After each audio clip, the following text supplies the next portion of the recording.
For some crazy, wild reason, I don't know, Hunter Biden decided to do an interview. Part of it is about like his drug addiction, but there's a part that I want to focus on, and that's the part about Joe Biden choosing to drop out of that race and what he had to say about the public's opinion about his father running for reelection again. Now, first and foremost, I have no idea why people wanted to get any advice here from Hunter Biden. And as you're going to see in this interview, he really does kind of melt down at George Clooney and others for saying that his father should not run for reelection. And it almost made me think, it made me wonder, what is the game here? Is Hunter Biden considering running for office? Because it kind of sounded like it in this interview. Let's go ahead and get into it, ladies and gentlemen. Again, Hunter Biden, cringe meltdown. He's big mad because people didn't want his father to run for reelection.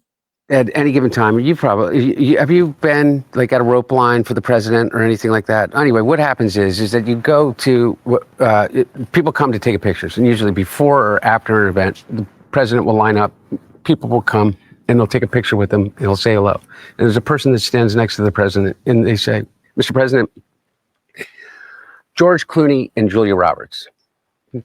Hey, George, Julia, how you doing? Mr. President, Andrew Callahan. And you may have been filming him all day, and he may know George for the last 30 years, and he may have met him 15 times. But the guy on his shoulder, who's usually a military officer, has one job, to say the name of the person that's walking up. That's it. And George Clooney is now, to rationalize why he attempted to cut the knees out from a sitting president, the most successful president in the history of his party in his life, in terms of the legislative policies that he wanted to see passed, had to justify somehow him going above and beyond to write an op-ed in the New York Times to try to force the sitting president of the United States out of the race. And so what we really should be asking here, and that's what I said earlier before, is like, who put George Clooney up to that? And I told you back then, I believed it was Barack Obama that put George Clooney up to that op-ed, because Barack Obama really, I think that's what Barack Obama felt first. But Barack Obama didn't want to be the one to write the op-ed. Obviously, that would kill him politically. So what he does is put a little bug in George Clooney's ear and like, yeah, maybe you should write, I don't know, maybe you should write something about it. And so George Clooney writes this op-ed or whatever. Okay, who gives a fuck? This was my response back then too. George Clooney is a celebrity. Why is Hunter Biden and everybody else, why did they get so freaked out about an op-ed from George Clooney, someone who is not a politician, not in DC, not in Congress or anything like that? Why do you care what this celebrity said? So that was very interesting to me.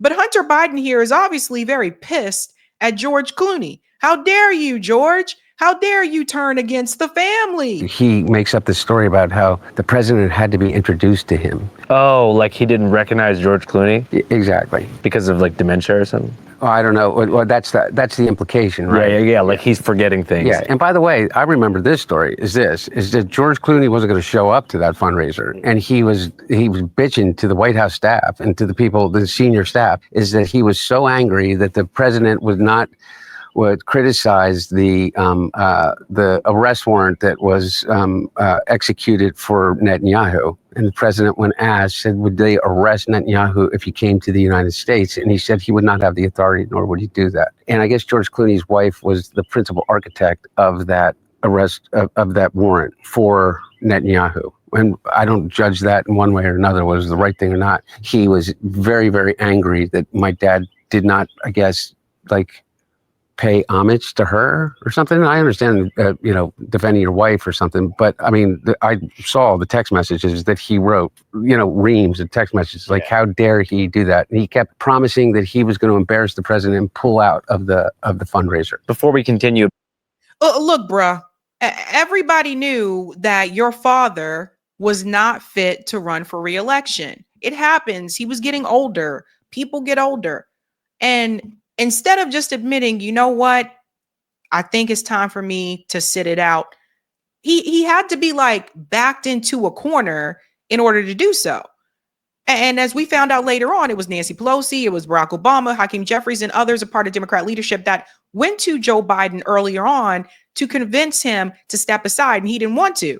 And then here's Obama pulling the strings. And I think that's really where that op-ed came from that George Clooney wrote.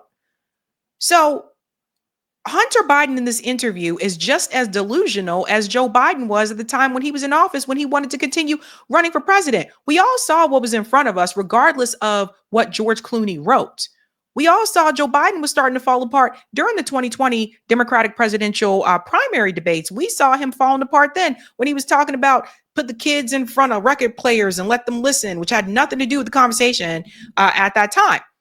So as time went on, he started to deteriorate. He started to get worse. Like, he started to experience cognitive decline. It was very obvious to anybody who was paying attention. So to sit here and to put all this on George Clooney, it's laughable to me. Hunter Biden is here to try to convince you as though it was that one op-ed from George Clooney that just changed everything. No, actually what changed everything was that poor performance by Joe Biden on the debate stage, when it was very clear that it seemed like part of the time he didn't even know where he was. About the vultures, I have a George Clooney story. Hopefully we can leave it in. My only really famous Hollywood friend is actor Jack Black, from School of Rock. And so we used to be neighbors in Los Feliz. And so Tenacious D did a concert in Sydney, Australia. This is a day after they tried to assassinate Trump in Butler, PA. And I guess Jack... We don't care. Like, how dare he do that? And he kept promising that he was going to embarrass the president and pull out of the fundraiser. Before we continue about the vultures, I have a George Clooney story. Hopefully we can leave. Yeah, we have to fast forward to this. I'm sorry. I don't care about his George Clooney story. Let's just go forward a little bit more. Here we go. I think that the Republicans have an advantage over us because they're unified. They will go along with anything. I wasn't asking anybody to go along with anything. I was asking people to go along with this. The most successful administration in my lifetime. And you were asking people to go along with the administration that started the genocide. So let me back this up. You were asking people to go along with the administration that started the genocide. So when he says he wasn't asking anybody to go along with anything, you were asking people to go along with just anything. And that's your father. So yeah, no bias there. He's right about the Republicans coming together and being united. The difference between the Republican Democratic Party is that the Democratic Party is supposed to be the party of the working class, and they got away from that. The Democratic Party established a base of working class people that supported them and believed that this party would continue to fight for them and put their interests first. But when the Democratic Party decided to become the party of Goldman Sachs, Wall Street, the military-industrial complex, you get the picture. That base felt neglected. And over the years, that base became more angry. And then you have a younger generation of folks that can't afford to buy homes. And instead of looking towards the Republican Party, which they knew were not in supportive of the working class, they were looking at the Democratic Party like, what are you doing? What has happened to you? So you see, once again, he's trying to put the blame on the voters. And this is what people like to do. It's always the voters' fault. You guys didn't come out. You guys didn't do this, blah, blah, blah. But at the same time, the people didn't come out because the party didn't offer them anything that was really going to be beneficial to them. It's very simple. We've proven this over and over again that a populist message works for the presidential election. And had the Democratic Party not jumped Bernie Sanders, he would have been president as well. He would have been able to win. So the Democratic Party knows this. Problem is, the Democratic Party has become just as wealthy and corrupt and elitist and donor focused as the Republican Party. So now that key base of the working class voters, it's nothing anymore. You can't expect these people to continue to come out and support you, and you're not benefiting them. You're not helping them. You're not helping the needs of working class people in this country. Eventually, those people are going to do one or two things. They're going to look elsewhere, which is why some bought into Trump's BS about being pro-working class, or they're going to sit on the couch And this past election showed that more people chose to sit on the couch. Including the Obama administration, I'm including the Reagan administration, I'm including every administration in my lifetime. We have gotten more done for the agenda of the things that your generation and my generation cared about than any president in history. And we didn't get it all done. But more than anybody else, with the slimmest majority ever. And everybody said that there's no way that he's ever going to be able to do that. And you know what George Clooney did? Because he sat down, I guess, because he was like given a blessing by the Obama team or the Obama people and whoever else, and David Axelrod and whoever the fuck else, is to go, okay, yeah, you know what? We are going to insert our judgment over yours. Me and James Carville, who hasn't run a race in 40 fucking years, and David Axelrod, who had one success in his political life, and that was Barack Obama. And that was because of Barack Obama, not because of fucking David Axelrod. And David Plouffe, and all of these guys, and the Pod Save America guys, who were junior fucking speechwriters in, on Barack Obama's Senate staff, who have been dining out on the relationship with him for years. The Pod Save America bros support the Democratic Party to the T. To the T. They made a lot of excuses for Joe Biden while he was in office, then eventually got to the point where they couldn't make excuses for him anymore because it was that obvious. So it sounds like to me Hunter Biden is melting down because everybody didn't get in line. Everybody didn't get in line. Does Hunter Biden forget when everyone did get in line against what the majority wanted? Does he forget when everybody got in line? All those politicians decided to get in line to drop out of the race to help Joe Biden, to carry him across that finish line, even though he wasn't in first place, even though he didn't win those early primary states. Does Hunter Biden forget that?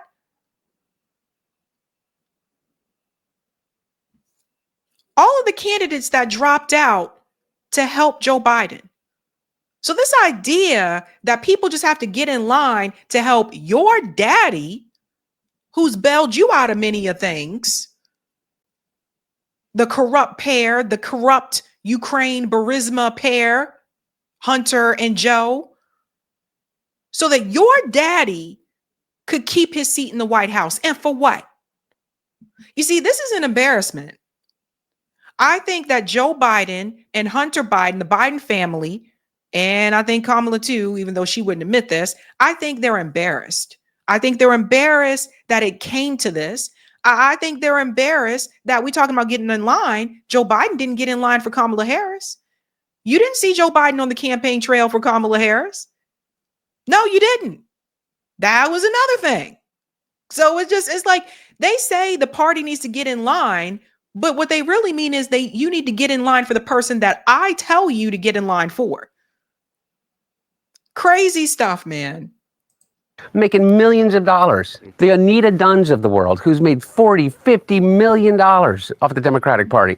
They're all going to insert their judgment over a man who has figured out, unlike anybody else, how to get elected to the United States Senate over 7 times, how to pass more legislation than any president in history, how to have a better midterm election than anybody in history, and how to garner more votes than any president that has ever run. And they're going to replace their judgment for his. Not to mention too about actors. When actors take up very staunch progressive opinions, it gives working class Americans the perception that left-leaning beliefs are elitist, because they're seeing all these rich people that they perceive to be these untouchable celebrities in the shining lights in the marquee as being liberal. So it's really easy to market conservatism as a working man's countercultural thing. And what was the one thing that Joe Biden, no one ever could pin on him? That he was a left-leaning, rich, liberal elitist. Yeah. No, but he took money from those that were. I mean, come on. Let's stop trying to pretend like Joe Biden's hands were clean. They were not clean. And as much as he wants to brag and say, my father got more votes than da-da-da-da-da in history, those were people voting against Donald Trump. The majority of Americans weren't like, I am so excited to vote for Joe Biden. No, they just wanted Trump out. A lot of people wanted Trump out. Even I knew some people, some of my high school classmates that voted for Trump in 2016. And, we had some rifts, but they voted for Trump in 2016, turned around and voted for Joe Biden in 2020, not because they loved Joe Biden, but because they didn't realize, I guess, that Trump would be that awful. And they wanted Donald Trump out. So don't mistake the large support that came out for your daddy, Hunter, as people who just loved your father. That's the first mistake. And you were surprised when people wanted him to not run for re-election. So you getting things twisted. All of those, the people who came out to vote for Joe Biden were voting against Donald Trump. It wasn't because they loved your father. He didn't really have a strong base. That's also why when it came time for re-election, he saw that he was struggling in the polls, even prior to that debate, because he didn't build a strong base. He was just the anti-Trump candidate. I'm not Trump, and I'm running to get everything back to the way it was before. So that's on your daddy too, Hunter. One thing that Joe Biden was not, that they could not take away from Joe Biden, he was the stuttering kid from fucking Scranton that fucking worked his way up, and that he said some fucking things that were a little impolitic at times. But you know what? He reminded me of my dad, not my idiot dad, but my dad who brought us through the tough times. And I knew at the end of the day that Joe Biden actually cared about me. And you know what? I think Joe Biden is a little bit as confused about what transgender is as I am. But you know, and I know that he also is not going to do. He's not going to beat the shit out of my kid if I decide to let my kid be transgender. But he's going to say, I don't get it. Like, explain it to me. You know what I mean? Like, explain it to me. That's who he is. He's the guy that's going to be asked in an interview when he was vice president, well, what do you think about marriage between a man and a man? And he's going to say, I think love is love. Doesn't mean that he has to necessarily understand it, but all he knows is his own personal experience. But he wasn't shoving it down your throat like George. What does that have to do with the economy? What does that have to do with a tanking economy under Joe Biden's presidency? What does that have to do with a genocide starting under Biden's presidency? What does that have to do with the war in Russia and Ukraine starting under Biden's presidency? You see, this is a big part of the problem. This is what Democrats for the longest time, I think that they have been running on a lot of the culture war issues, and they've been able to, get by with that for a minute. But we're living in a different time now, where the number one issue on people's minds is the economy. Now, for the first time in my life, as I remember, there was a strong, interest in foreign policy that also impacted the 2024 presidential election. So the problem is the people have grown. The voters have grown. People are moving on to different things. The Democratic Party isn't. And Joe Biden wasn't trying to move on to anything different. The one thing I will say about Bernie Sanders is that he represented something different. And the party isn't willing to go there. You see it right now, even with Zoran Mandami. The party is not willing to go there. They don't want this guy to get out of here. So the whole vote blue, no matter who thing was BS. The whole vote blue, no matter who thing was really vote for the establishment corporate candidate. It's not no matter who. The party doesn't want to change with the times. One thing I will say about Donald Trump is that he was able to change the Republican Party. He just went in there and was just threw a bulldozer through it and was able to say, this is how we're going to do things differently now. And the party went along with it. But you have progressive Democrats that are in the Democratic Party that have been, I guess, trying to change it in their own way. Some of them just kind of capitulated, but the party is outright still rejecting it. The party does not want change. The people do. And that's another reason why your daddy was not wanted for re-election. George Clooney shoving it down your fucking throat. Also, I know you're a man of peace now. Who says that? Well, but if you did see Jake Tapper, would it be time for a little bit of a schoolyard fight? Look, man, I mean this sincerely. It's almost not worth commenting on it because he's completely irrelevant. And I really mean this. Who's Jake Tapper's audience? Jake Tapper, my mom or something? I don't know. Well, I don't know. Yeah. For real though, I don't even think it's your mom anymore. No. By the numbers, what influence does Jake Tapper have over anything? He has the smallest audience on cable news, and beyond that, I think that the book is right now on Amazon that he put out. I mean, his ratings just went to shit after he put the book out. Jake Tapper helped your daddy win. Everybody, they're melting down. Everybody's melting down. And Jake Tapper, he wrote that book to try to save his own ass. Of course, that was going to happen. I want to get to this part here where they talk about Israel and Gaza. This is pretty interesting. Go through with this conversation about that old David Tapper fucking thing. Okay.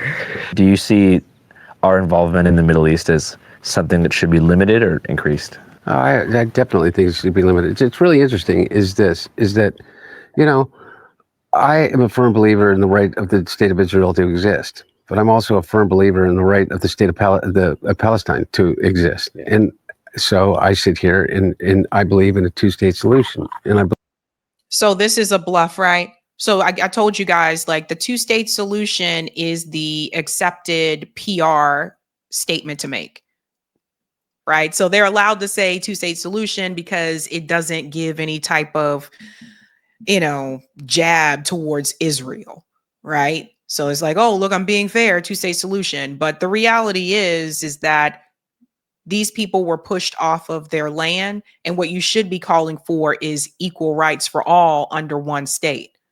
But they know that's not what Israel wants, right?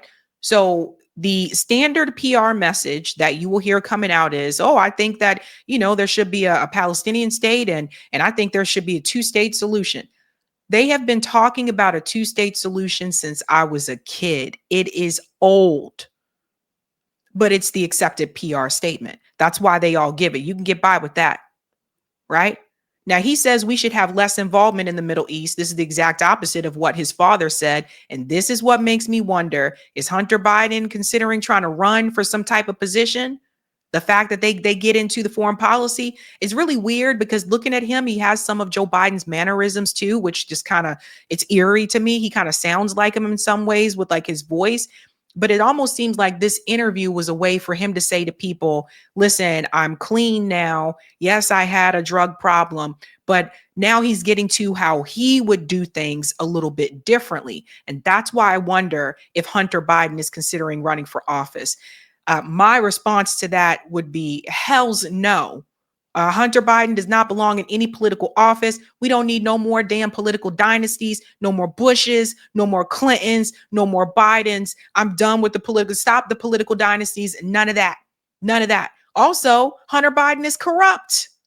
He's corrupt. It just seems like to me, for whatever reason, all these corrupt people just want to continue running. That they the ones that want to run. Corrupt, corrupt, corrupt. Listen to this part. Believe that in any of these conflicts you should have been able to find that was the only obvious and potentially realistic path forward, because on either side you're not going to sit and allow for or condone a genocide or mass upheaval of an entire population. Well, you mean the genocide that your father gave the green light to? The genocide that your father wouldn't call a genocide? You see what I mean? This is why I think he could be trying to set himself up for a political run. Look, he's calling it a genocide. His father denied it was a genocide. His father's a rabid Zionist. He totally agreed with what Israel was doing. He never asked them to stop dropping the bombs. Something to think about, folks. When I saw that there was an interview with Hunter Biden, I was like, why? So you see what they're trying to set everybody up for, right? At the end of the day, this is another you lied moment. His father lied. Your daddy lied. And now you're mad at everybody else for calling out the lie. Hunter Biden for Congress, Hunter Biden for Senate, Hunter Biden for president. I hope not. Hey guys, this was a Sabby clip. If you like what you saw, hit that like button and subscribe.